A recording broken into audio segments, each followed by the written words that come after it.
আপনারা শাসক হন, কিন্তু হাসিনা হওয়ার চেষ্টা করেন না, ঠিক কিনা? হাসিনা হবেন। হাসিনা হলে এদেশের তৌহিদি জনতা এখন সচেতন হয়েছে, এরা আর আগের মতো আলা বোলা না। বিশেষ করে এই দেশের ইয়াং জেনারেশন, বিশ্বাস করেন, আল্লাহর কসম করে বলি, আমি মনে মনে ভাবতাম এটা একটা টিকটকার সম্প্রদায়, সারাদিন ফেসবুক, ইউটিউব, টিকটক নিয়ে থাকে, এরা কি জাতির হাল ধরতে পারবে? কিন্তু জুলাই আগস্ট বিপ্লবের সময় দেখলাম সেই টিকটক প্রজন্ম নারায়ে তাকবীর আল্লাহু আকবার স্লোগান দিয়ে রাস্তায় নেমে গেছে।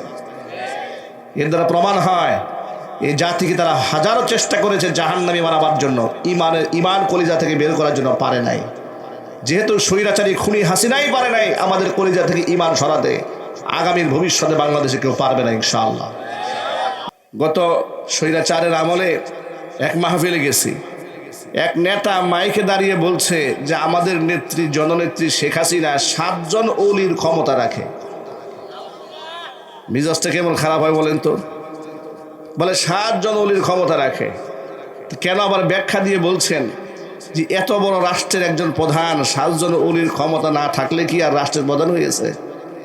ক্ষমতা থাকলে ভাই কত কিছু বলা যায়, ঠিক না ভাই?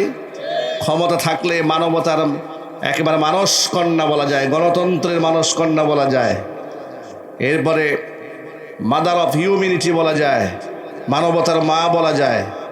কিন্তু ক্ষমতা না থাকলে বোঝা যায় যে আসল চরিত্রটা কেমন। উনি কি মানবতার মা নাকি খুনিদের মা? আরো যদি বলেন, উনি মানবতা বিধ্বংসী কাজ করেছেন বাংলাদেশে, ঠিক না? ঠিক। প্রিয় ভাইরা আমার, কথাটা আপনাদের সামনে কেন বললাম দেখেন, এই সমাজের মধ্যে আমরা মুসলমানেরা মনে করি নামাজ না পড়লেও আমি মুসলমান, যেহেতু আমার বাপ মা মুসলমান, রোজা না রাখলেও মুসলমান, হজ না করলেও মুসলমান, জাকাত না দিলেও মুসলমান। এই জন্য মানুষ যদি মারা যায় বেনামাজিও যদি হয়, তার জানাজা আনুষ্ঠানিকভাবে হয়, মুসলমানদের কবরে তাকে মাদফুন করা হয়, তার জন্য দোয়া আজকার করা হয়।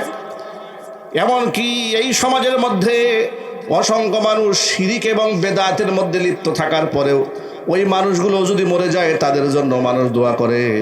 অথচ আল্লাহর কসম করে বলি, যেই ব্যক্তি শিরকের ভয়াবহ গুনার মধ্যে জড়িয়ে থাকে ওই ব্যক্তির জন্য তামাম দুনিয়ার সমস্ত মানুষ, কেন তামাম দুনিয়ার সমস্ত নবীরা দোয়া করলেও দোয়া আল্লাহর দরবারে কবুল হবে না। শিরকের গুনাহ বড় ভয়াবহ গুনাহ, কিন্তু যে শিরিক করে সেও নিজেকে খাঁটি মুসলমান মনে করে, ঠিক না? ঠিক বলেন। আচ্ছা, আপনাদেরকে ছোট্ট একটা এক্সাম্পল দিয়ে বলি, আপনারা জবাব দেবেন। আমরা যে সিজদা করি কপাল দিয়ে, নাক দিয়ে, কার সামনে সিজদা দেই? মহব্বতে বলেন ভাই, আল্লাহ পাকের সামনে আমরা সিজদা দিই। আপনাদেরকে আরেকটা তথ্য জানিয়ে রাখি, এই যে আমাদের দেহ স্ট্রাকচারটা আল্লাহ পাক তৈরি করেছেন, কি দিয়ে তৈরি করেছেন? কাদা মাটি। কাদা মাটি থেকে ঠনঠনে মাটি, ঠনঠনে মাটি থেকে আল্লাহ রাব্বুল আলামিন আমাদেরকে সৃষ্টি করলেন। এই সৃষ্টির পরে আল্লাহ পাক আকৃতি দিয়েছেন নিজের হাতে। মানুষের যে চেহারার আকৃতি, এটা আল্লাহ পাক ফেরেশতাদেরকে দিয়ে আঁকার নাই, আল্লাহ নিজ হাতে আঁকিয়েছেন। চিৎকার দিয়ে বলেন আল্লাহু আকবার। দেহের সমস্ত অঙ্গ প্রত্যঙ্গের হাজারো কাজ আছে, কিন্তু এই যে কপাল, এই কপালের কোনো কাজ নাই একমাত্র রবের সামনে সেজদা দেওয়া ছাড়া। সুবহানাল্লাহ। এবং কপালটা মর্যাদার প্রতীক, নাক মর্যাদার প্রতীক। মানুষ যদি বেইজ্জত হয়, লাঞ্ছিত হয়, এই সমাজের মধ্যেও লোকেরা বলে ওর নাক কাটা গেছে, ঠিক কিনা বলে? বলে এর নাকে মুখে চুনকালি মেখে দাও। আচ্ছা, নাকে মুখে চুনকালি দিতে চায় কেন? কারণ নাক এটা হচ্ছে মর্যাদার প্রতীক। এখানে কালি মেখে দিলে ওই যে লোকেরা বলে নাকে খত দেওয়া একে, নাকে খত দেওয়ার কথা বলে কেন? কারণ নাকটাই হচ্ছে মর্যাদার প্রতীক। এটা যদি মাটির মধ্যে ঘষা দেয় তো তার ইজ্জত বলতে কিছু থাকে না। তাহলে যে মর্যাদার প্রতীক, এই মর্যাদার প্রতীক দিয়ে আমরা রবের সামনে সেজদা দেই, আর রবের সামনে প্রকারান্তরে স্বীকৃতি প্রদান করি, হে আল্লাহ, লা হাওলা ওয়ালা কুওয়াতা ইল্লা বিল্লাহ। আল্লাহ, আমার কিছুই নাই, আমার কোনো শক্তি নাই, আমার কোনো তাকাত নাই, আমার কোনো কিচ্ছু নাই, সব তুমি। আমার জানের মালিক তুমি, মালের মালিক তুমি। আল্লাহ, তুমি আমার সম্পদের মালিক, তুমি আমার সম্মানের মালিক, তুমি আমার ইজ্জতের মালিক, একমাত্র তুমি আমার রব, তুমি আমার রাজ্জাক, তুমি আমার খালেক। নিজেকে আপনি মিটিয়ে দিয়ে রবের সামনে নাক আর কপাল দিয়ে সেজদা দিলেন। সুবহানাল্লাহ বলেন। সেজদা হচ্ছে গায়াতুত তাজাল্লুল। সেজদার মূল মিনিংসটা হচ্ছে আনুগত্যের সর্বোচ্চ নমুনা। এটাকে আরবিতে গায়াতুত তাজাল্লুল। নিজেকে একেবারে ক্ষুদ্র মনে করার উৎকৃষ্ট উদাহরণ হচ্ছে সিজদা। যার দরুন সিজদা আল্লাহর কাছে এত দামি ইবাদত আর এতটা প্রিয় ইবাদত, কোরআন বলেছে সূরা আলাকে, ওয়াসজুদ ওয়াক্তারিব, আপনি সিজদা দেন আর আপনি আমার নিকটতম হয়ে যান। আরো জোরে বলেন সুবহানাল্লাহ। আল্লাহর নবী সাল্লাল্লাহু আলাইহি সাল্লাম বলেছেন, মানুষ যখন রবের সামনে সিজদা দেয় তখন রবের মাঝে আর মানুষের মাঝে কোনো পর্দা থাকে না। যতক্ষণ বান্দা রবের সামনে সিজদায় পড়ে থাকে ততক্ষণ আল্লাহ রব্বুল আলামিনের রহমতের বৃষ্টি তার উপর বর্ষিত হতে থাকে। এই জন্য সিজদাকে লম্বা করতে হয়। সিজদায় কখনো তাড়াহুড়া করতে হয় না। যত লম্বা সিজদা দিবেন তত রহমত পাবেন। উম্মুল মুমিনিন মা আয়েশা রাদিয়াল্লাহু তাআলা আনহা বলেছেন, আল্লাহর নবী আমার গৃহের মধ্যে যখন তিনি তাহাজ্জুদের নামাজে দাঁড়াতেন এত লম্বা সময় দাঁড়িয়ে থাকতেন, আবার এত লম্বা সময় সিজদায় পড়ে থাকতেন। তার সিজদায় পড়ে থাকার অবস্থা দেখে আমার মনের মধ্যে সংশয় হতো, তিনি বেঁচে আছেন না মরে গেছেন। সুবহানাল্লাহ বলেন। আচ্ছা ভাবা যায় একটা সিজদা কত লম্বা হলে মা আয়েশা রাদিয়াল্লাহু তাআলা আনহা মনে করেছেন তিনি কি বেঁচে আছেন না সিজদায় পড়ে মরেই গেছেন।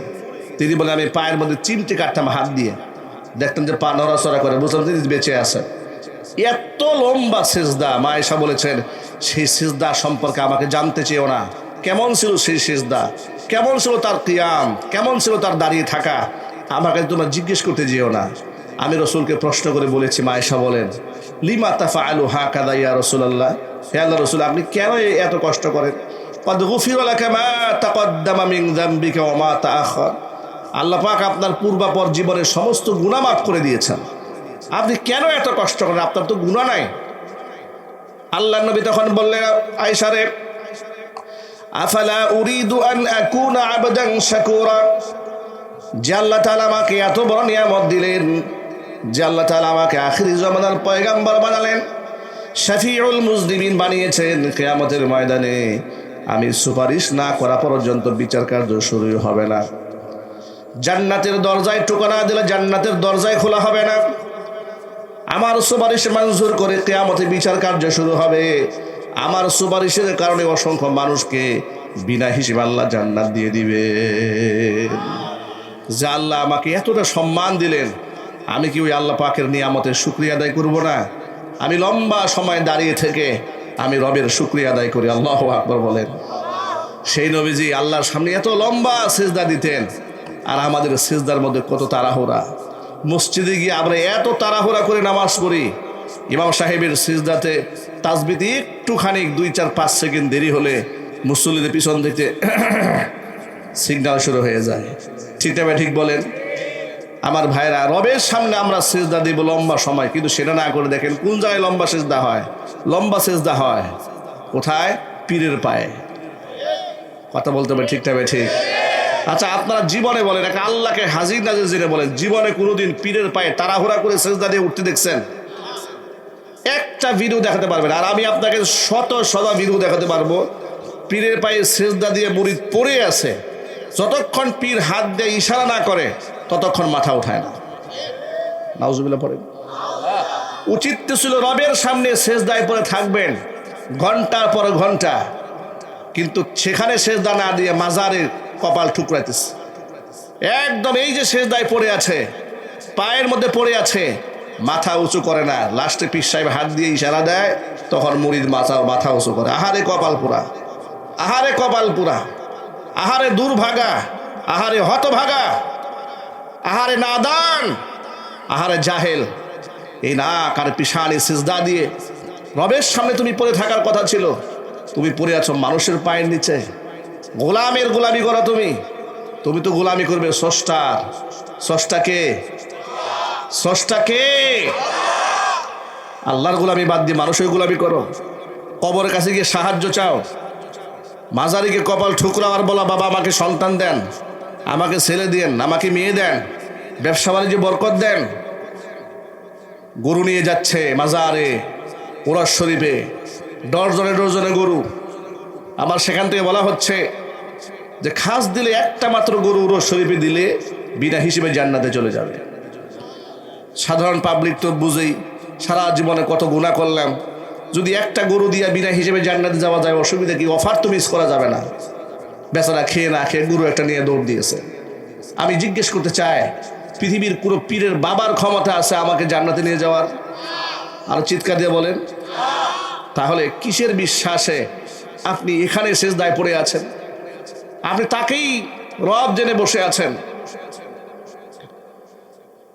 আপনাদেরকে ছোট্টকে একটা প্রশ্ন করি, আপনারা বলেন তো, এই দুনিয়াতে আল্লাহর নবীর চেয়ে সম্মানিত আর কেউ আছে? বিগত জীবনে ছিল, ভবিষ্যতে হওয়ার কোনো সম্ভাবনা আছে? এখন আপনারা বলেন, সেই নবীকে সাহাবায়ে কেরাম সম্মান করে নাই? কথা বলে নাই, সম্মান করে নাই? কম করেছে না বেশি করেছে? আহারে কত সম্মান করেছে, কত মর্যাদা দিয়েছে। বিশ্বাস করেন, আল্লাহ নবী ওযু করতে গেছে, হুজুরের ওযুর পানিটা মাটি দিয়ে গড়ায় যাচ্ছে। সাহাবায়ে কেরাম বরকটান রসুলের ব্যবহৃত ওযুর পানি নিজের গায়ে বরকতের জন্য মাখিয়ে নিয়েছে। কি মোহাব্বত, কি সম্মান, কি আজমত! রসুলের সামনে সাহাবায়ে কেরাম জোরে আওয়াজে কথা বলতেন না, আস্তে আওয়াজে কথা বলতেন। একবার তো ঘটনা একটা ঘটে গেল। ঘটনাটা কি? আবু বকর রাদিয়াল্লাহু তাআলা আনহু, আবু বকর সিদ্দিক এবং হযরত ওমর হুজুরের মজলিসে কোনো এক বিষয়ে কথা বলতে গিয়ে বাক বিতণ্ডা জড়ায় গেছে। শাইখাইন, দুই শায়েখ বাক বিতণ্ডা জড়িয়ে গেল, কথার আওয়াজ উঁচু হয়ে গেল এবং অন্যান্য সাহাবায়ে কেরাম যারা ছিলেন মজলিসে সবার মধ্যে একটা হট্টগোল দেখা দিল। হট্টগোল দেখা দেওয়ার পরে সূরাতুল হুজুরাতের 2 নম্বর আয়াতে কারিমা আল্লাহ নাজিল করলেন। আয়াতটা কি আপনাদেরকে শোনাচ্ছি। আল্লাহ পাক বলেন, ইয়া আইয়ুহাল্লাযীনা আমানু লা তারফাউ আসওয়াতাকুম ফাওকা সাওতিন নাবিয়্যি ওয়া লা তাজহারু লাহু বিল কওলি কাজাহরি বাযিকুম লিবাযিন আন তাহবাতা আ'মালুকুম ওয়া আনতুম লা তাশউরুন। ও ঈমানদারেরা, আমার নবীর কণ্ঠের আওয়াজের উপরে তোমরা তোমাদের কণ্ঠের আওয়াজকে উঁচু করবে না। আমার নবীর দরবারে তোমরা হট্টগোল পাকাবে না। যে একটা মজলিসে, নর্মাল একটা মজলিসে দেখবেন যে চিল্লাপাল্লা করে না লোকেরা, এই কাজটা আমার নবীর দরবারে করা যাবে না। আল্লাহু আকবার বলেন। যদি তোমরা এটা করো, খবরদার মনে রেখো, তোমাদের অজান্তেই তোমাদের জীবনের সমস্ত আমল বরবাদ হয়ে যাবে। এই আয়াত নাজিল হওয়ার পর থেকে সাহাবায়ে কেরাম এত সতর্ক হয়েছেন। আবু বকর সিদ্দিক আস্তে কথা বলতেন, হযরত ওমর আস্তে কথা বলতেন। মাঝে মাঝে এমন হয়েছে রাসূল এক কথা জিজ্ঞেস করেছেন, আবু বকর জবাব দিয়েছেন, হুজুর শুনেনি নাই। হুজুর বললেন, আবু বকর আরেকটু জোরে বলেন। তিনি বলেছেন, আরেকটু জোরে, মানে শোনাই যাচ্ছে না। আবু বকর সিদ্দিক এই আয়াত নাজিল হওয়ার পরে রসুলের গোটা জীবদ্দশাতে হুজুরের সামনে উচ্চ আওয়াজে একটা শব্দ বলেন নাই। একটু আল্লাহু আকবার বলতে হবে। মহব্বত, আজমত, সম্মান কাকে বলে সাহাবায়ে কেরাম রসুলের সামনে তা পেশ করেছেন। এরপরে কি হলো? সাহাবায়ে কেরামের মধ্যে আনসারী সাহাবী একজন নাম ছিল সাবিত ইবনে কায়েস। এই আয়াত যখন নাজিল হলো, হঠাৎ করে সাবিত ইবনে কায়েস মসজিদে নামাজে আসা বন্ধ করে দিলেন। নামাজে আসা বন্ধ করে দেওয়ার পরে আল্লাহর নবী সাহাবীদেরকে জিজ্ঞেস করলেন, সাহাবীরা, আমি সাবিত ইবনে কায়েসকে দেখতে পাচ্ছি না কেন? সাহাবীরা বললেন, ইয়া রাসূলুল্লাহ, বেশ কয়েকদিন ধরে সে আসে না। হুজুর বললেন, সে কি অসুস্থ নাকি? সাদ বিন মুয়াজ দাঁড়ালেন, ইয়া রাসূলুল্লাহ, সাবিত ইবনে কায়েস অসুস্থ নয়, কিন্তু সে যে কেন আসে না আমি তার বাড়ি চিনি, একটু খোঁজ খবর নিয়ে দেখতে পারি। হুজুর বললেন, সাবিত ইবনে কায়েসের বাড়ি যাও, একটু খোঁজ খবর নিয়ে আসো, কেন সে মসজিদে আসা যাওয়া বন্ধ করে দিয়েছে। সাবিত ইবনে কায়েসের বাড়িতে সাদ বিন মুয়াজ গেলেন, রুমের মধ্যে ঢুকলেন, গিয়ে দেখেন এরকম মাথাটা নিচু করে মন ভার করে বসে আছেন সাবিত ইবনে কায়েস। সাদ বিন মুয়াজ তারা জিজ্ঞেস করলেন, ভাই তুমি মসজিদে যাও না কেন? আল্লাহ নবী তোমাকে তলব করেছে। তিনি বললেন, আমার তো মনে হয় আমি জাহান্নামী হয়ে গেছি। কেন, কি হয়েছে তোমার? আমি মনে হয় আমি জাহান্নামী হয়ে গেছি, আমি রসুলের সামনে যেতে সাহস পাচ্ছি না। হয়েছে কি? কোরআন মাজিদের সূরাতুল হুজুরাতে 2 নম্বর আয়াত নাজিল হয়েছে। আল্লাহ পাক বলেছেন, রসুলের আওয়াজের উপর আওয়াজ উঁচু হয়ে গেলে তাহলে জীবনের সব আমল বরবাদ হয়ে যাবে। তো বিগত বছরগুলোতে আমার জন্মলগ্ন থেকেই আমার তাবিয়াতান কণ্ঠের আওয়াজ বড়। কিছু মানুষের স্বর বড় থাকে না ভাই, ভয়েস লাউডলি থাকে, তারা আস্তে আওয়াজে কথাই বলতে পারেন। সাবিত ইবনে কায়েস ভাষণ দিতে পারতেন, খুব চমৎকার চমৎকার বাগ্মী বক্তা ছিলেন। তো তিনি হতাশ হয়ে গেছেন, ভয় পেয়ে গেছেন, কোরআনের আয়াত নাজিল হয়েছে সব বরবাদ হয়ে যাবে, নিঃসন্দেহে আমার ঠিকানা জাহান্নাম, আমি আর রসুলের সামনে দিতে সাহস পাচ্ছি না। হুজুরের কানে গিয়ে আওয়াজ দেওয়া হলো, ইয়া রাসূলুল্লাহ, সে তো ভয়ে মসজিদে আসে না, কোরআনের আয়াত নাজিল হয়েছে, তো আপনার সামনে সে কতবার উঁচু আওয়াজে কথা বলেছে, আবার সামনে যখন কথা বলবে হয়তো অনাকাঙ্ক্ষিতভাবে কণ্ঠের আওয়াজ উঁচু হয়ে যাবে, এই জন্য লজ্জায় সে আপনার সামনে আসে না। হুজুর কি বললেন? সাদ বিন মুআজকে ডেকে বলে, সাদ, তুমি সাবিত ইবনে কায়েসের কাছে আবার যাও, গিয়ে বলো আল্লাহর নবী সাক্ষী দিয়েছেন নিঃসন্দেহে তুমি আল্লাহর জান্নাতি। ভাইরা আমার, চিন্তা করে দেখেন, যে নবীর সামনে তারা উচ্চ আওয়াজে কথা পর্যন্ত বলেন নাই, হুজুরের সম্মান হানি হয়েছে কিনা এই চিন্তায় ঘর থেকে রসুলের সামনে আসতে সাহস পায় না। এতটা সম্মান রসুলকে তারা করেছেন, এতটা আজমত দিয়েছেন। নবী করিম সাল্লাল্লাহু আলাইহি ওয়াসাল্লাম কি সাহাবায়ে কেরাম এতটা মোহাব্বত করেছেন, নিজের জীবনের চাইতেও বেশি করেছেন।